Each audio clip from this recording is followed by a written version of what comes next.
The 12-inch coast defense mortar was a weapon of 12-inch, 305 mm, caliber emplaced during the 1890s and early 20th century to defend U.S. harbors from seaborne attack.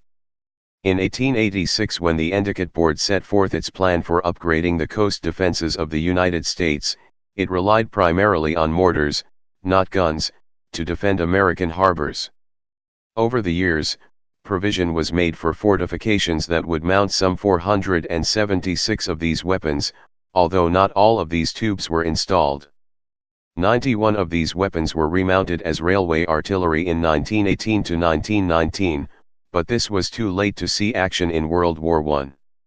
The railway mortars were only deployed in small quantities, and none overseas. The fixed mortars in the Philippines saw action in the Japanese invasion in World War II. All of the fixed mortars, except 4, in the United States were scrapped by 1944, as new weapons replaced them, and the railway mortars were scrapped after the war. Today, the only remaining mortars of this type in the 50 states are 4 at Battery Laidley, part of Fort DeSoto near St. Petersburg, Florida, but the remains of coast defense mortar emplacements can be seen at many former coast artillery forts across the United States and its former territories. Additional 12-inch mortars and other large-caliber weapons remain in the Philippines. The weapons. The M1890 M1, model of 1890, Modification 1, 12-inch mortar was one of the most powerful coast artillery pieces of its era, and was the most common type emplaced to guard U.S. harbors. This mortar and other models, the M1886, M1908, and M1912, usually fired deck-piercing, also called armor-piercing, shells. These weighed from 700 to 1,046 pounds, 318 to 474 kilograms, and had heavy, hardened steel caps, designed to pierce a ship's deck armor before the shell exploded. These mortars, firing the half-ton shells at an elevation of 45 degrees, had a range of 12,019 yards, 10,990 m, about 7 miles. The deck-piercing shells were usually the ammunition of choice, because even the heaviest battleships of the 1890 to 1920 period were relatively lightly armored on the tops of their main decks, so a plunging half-ton shell could inflict crippling damage on one of them. Early on, from about 1890 to 1915, coast defense mortars were also supplied with so-called torpedo shells weighing 800 or 1,000 pounds, 360 or 450 kilograms. See illustration at right, below. These were thin-walled shells roughly 5 feet, 1.5 m, in length that carried explosive charges of about 130 pounds, 59 kilograms, and were meant to detonate upon contact with the deck of a ship, scattering fragments among the crew. The M1890 M1 mortar was most often installed on an M1896 carriage, as shown here in the images at top left and right. The mortar and its carriage weighed a total of 78.5 tons. The carriage was geared to enable it to be turned, in azimuth, by means of a traversing crank with 2 handles, located on the right side of the piece. A ring marked in degrees of azimuth ran around the mortar, just outside the inner steel circle or racer that carried the carriage, and a soldier read a pointer on the racer to aim the mortar in direction. The tube was raised or lowered, in elevation, by twin-geared wheels with long spokes, resembling ship's wheels, that were located on either side of the carriage. The breech could be rapidly depressed to an almost level position for loading and then be quickly elevated for firing. Other carriages included the M1891 and M1908. In addition to the elevation of its tube, the factor that determined the mortar's range was the size of the powder charge that was loaded into its breech, following the shell. The desired range for the mortar was specified in terms of zones.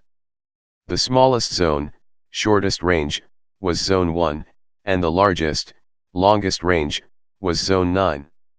With the so-called allocating charge, shown in the photo at right, up to 9 equal-sized, disc-shaped bags of powder, each about 2 inches, 51 millimeters, thick and containing 6.3 pounds, 2.9 kilograms, of powder, could be attached to a tenth, or base, bag, by means of cloth binding straps that were sewn to the base bag.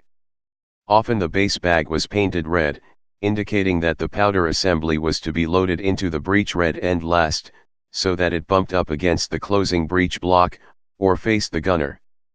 The red base bag also contained a small charge of black powder as an igniter. When the breech was closed, a detonator was inserted through the breech block and contacted the igniter, ready to set off the full powder charge. The mortar could be fired in one of two ways, either electrically or manually, by the pull of a lanyard. And each method had its own type of detonator, electrical or friction. Electrical firing required first that the crew attach a wire to the electrical detonator, which protruded from the breech block. Second, the crew had to connect the firing cable coming out of the pit floor to the carriage of the individual mortar, out in the pit. Third, the circuit switch, usually located on the wall of the pit near the data booth, leading to the individual mortar had to be thrown into the closed, firing, position. Finally, the firing magneto, which was mounted on a special shoe, often on the wall of the pit near the data booth, had to be cranked up and then released, sending the firing current out to the pit. Depending on the switch settings, the mortars in a given pit could be fired one at a time or all together. Lanyard firing had fewer fail-safe features, and was accomplished by a crewman who stood well behind the breech and pulled smartly on the lanyard to fire the individual mortar. Emplacement design history. The earliest coast defense mortar batteries of the modern era were designed as so-called Abbott quads. Named for General Henry Larcom Abbott, the Army engineer who invented the design, Abbott quads were rectangular configurations of 4 rectangular mortar pits, with each pit designed to mount 4 of the huge mortars. A plan for an Abbott quad mortar battery is shown at left. The earthen prototype for these was built in the 1870s at Fort Totten in New York City, and construction of the first operational Abbott quads commenced circa 1892. The idea behind the Abbott quad was to have all 16 mortars in the 4 pits fire at once, producing a shotgun-like salvo of plunging shells optimally dispersed to destroy an enemy ship. It was argued that targeting each mortar individually would not produce many more hits than salvo firing, since early fire control procedures and equipment were often error-prone. Furthermore, proponents of salvo firing pointed out that it made for easier command and control, particularly under battle conditions, since all mortars in all pits of a battery could be given the same firing data. Early battery designs often contained one central firing room from which cables ran out to the various mortar pits, enabling electrical firing of all weapons simultaneously. However, the early Abbott quad designs featured very small mortar pits. Often, 4 mortars were mounted in a pit that was only about 40 by 50 feet, 12 by 15 m, in size. 4 circular areas about 18 feet, 5.5 m, in diameter would fit into one of these early pits, producing a very crowded situation, given that 2 adjacent M1890 mortars mounted in such a pit would have their muzzles almost touching if they were traversed to face each other. A photo of such an early crowded pit is shown at left. When a mortar battery was fully manned, formal guidelines called for a pit containing just 2 mortars, see photo at right, to be manned by a pit commander, 2 mortar squads of 17 enlisted men each, and an ammunition squad of 16 enlisted men. One of the last versions of the manual for the 12-inch mortar gives details on how it was to be crewed and fired. After about 1905, reliance on the Abbott quad design declined. Some artillery officers argued that salvo firing was inherently wasteful, and that a much better hit ratio could be achieved by aiming each mortar individually against a specified target. They also argued that the smaller, cramped mortar pits of the early Abbott quad battery designs were simply too crowded for efficient operations, with mortar crews for different tubes constantly getting in each other's way. As fire control methods improved and the network of base end stations was extended, from about 1905 on, individual aiming of mortars could be more accurate. At the same time, designs for new pits often specified only 2 mortars per pit, and many forts constructed their mortar pits side by side. Experience showed the time to reload 4 tightly packed mortars in a pit was more than twice the time to reload 2 mortars in a pit. As a result, many 4-mortar pits were depopulated, and some of their tubes were sent away to equip newer batteries. The Abbott quad designs passed from favor. Firing the mortars. This film clip that dates from around 1915 shows a firing drill on the 12-inch mortars of Battery Howe, part of the harbor defenses of San Francisco. Although the battery shown is a linear one, the firing drill is similar to what would have taken place in a square or rectangular pit at Fort Banks. The film clip illustrates how congested one of the old-style pits would have become if used to fire 4 mortars simultaneously or nearly so. The film shows the heavy shells, on shell carts, being wheeled up to the breeches of the mortars and rammed home, the powder bags being tossed into the breeches after them, the crew clearing the immediate area while the chief of the breech raises his arm to indicate ready to fire, and the mortars being fired electrically, from outside the area pictured. The tubes are then depressed, crewmen rush back in to swab out the tubes are elevated, crewmen back off, taking cover, firing occurs, and the process repeats. The shock wave from firing just one of these huge mortars, particularly if it was fired within one of the smaller, old-style pits, was often so strong that it destroyed sensitive equipment mounted near the pit, knocked doors off nearby magazines and barracks, and broke windows in nearby neighborhoods. The thundering crash of 4 of these mortars being fired simultaneously in a pit must have been overwhelming. Fire control. The images here show another feature of the mortar pits, the data booth.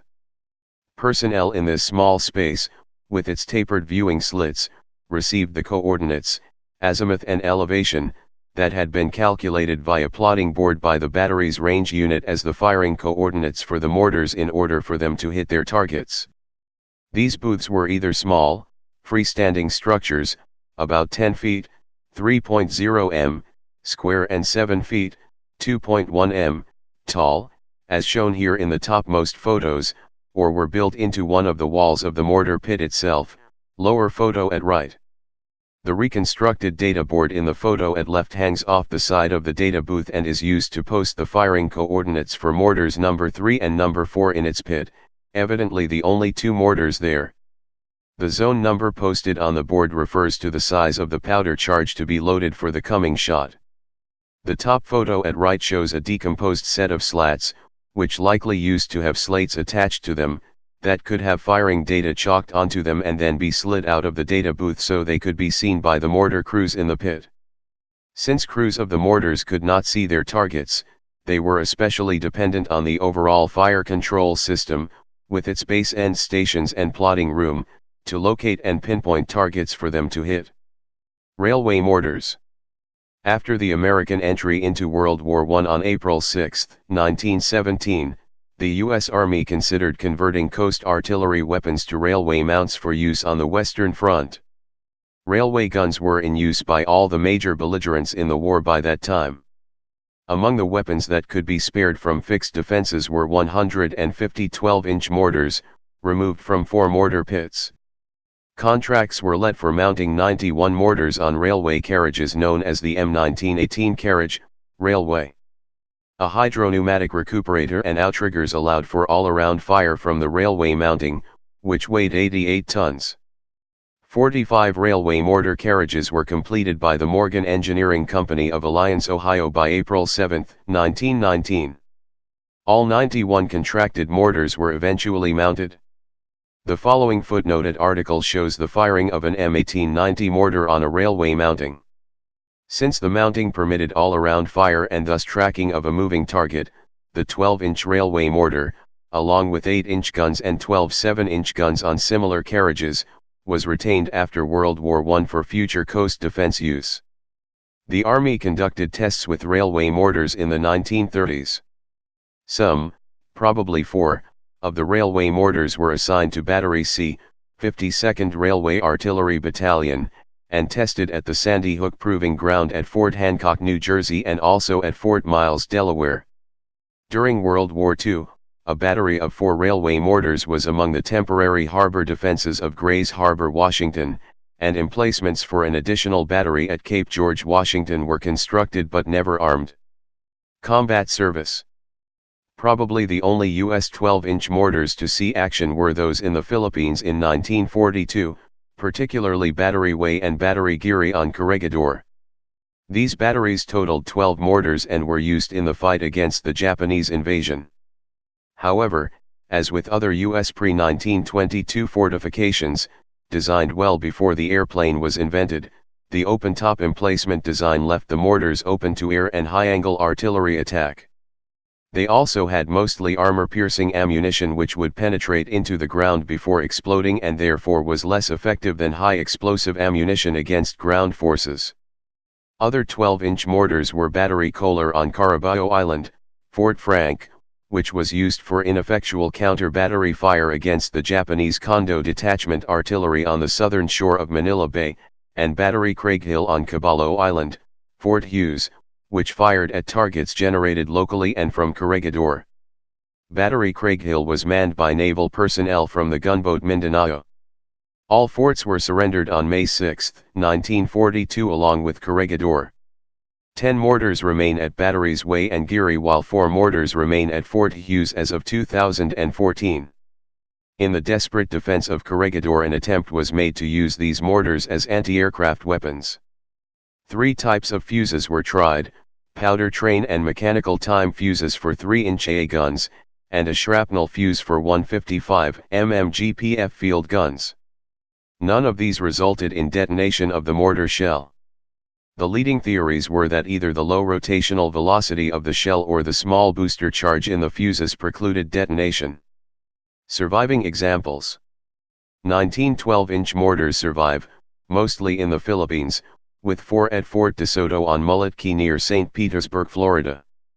4 mortars M1890 MI, Watervliet No. 173, 174, 170, 172, on M1896 MI carriages, Watertown No. 158, 151, 241, 150, at Battery Way, Fort Mills, Corregidor, Philippines.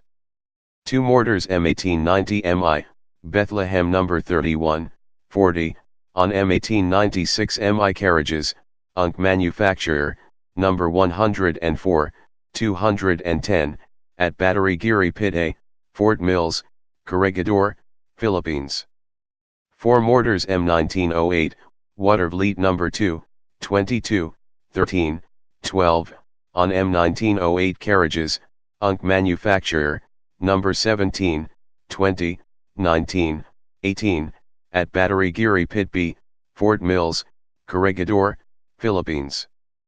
4 mortars M1912, Watervliet No. 40, 39, 41, 38, on M1896 MIII carriages, Watertown No. 41, 40, 38, 39, at Battery Craighill Pits A and B, Fort Hughes, Caballo Island, Philippines.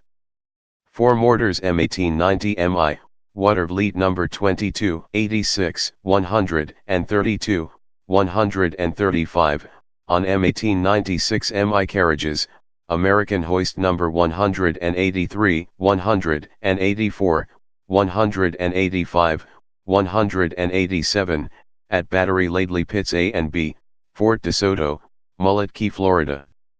1 mortar M1911, Unk manufacturer, No. 8, without carriage, non-standard training dummy, at the Visitor Center, Fort Wadsworth, Staten Island, New York. Please subscribe and thanks for watching.